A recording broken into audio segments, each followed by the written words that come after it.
dernière répétition du célèbre opéra Carmen, une collaboration entre solistes professionnels et des personnes en situation de handicap. Eduardo de la Faille joue dans la pièce, il interprète Escamillo. Donc mon personnage c'est Escamillo et c'est vêtu de noir pour danser. Dans son rôle, c'est surtout tomber amoureux de Carmen. Dans le type de danse, c'est la bohème. Donc c'est des mouvements en amplitude et de la souplesse. Eduardo fait partie de l'atelier Indigo, une formation artistique pour personnes handicapées impliquées dans la réalisation de l'opéra.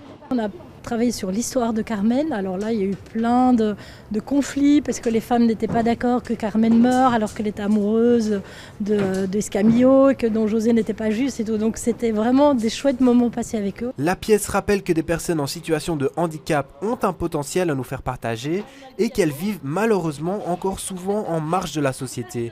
On ne s'est pas attendu à ce qu'il y ait une ampleur aussi grande, mais on voit qu'il y a un engouement énorme, que les gens sont très probablement prêts à faire ce pas de se dire mais oui, des personnes avec handicap ont aussi leur mot à dire dans la société, ils ont aussi leur espace de création et même certainement encore plus que certains d'autres d'ailleurs, parce que quand on est artiste, ce qu'on demande à faire, c'est d'interpeller les personnes. Le spectacle a lieu durant tout le week-end du 5 au 7 décembre dans un chapiteau à miroir sur l'esplanade du Cinquantenaire.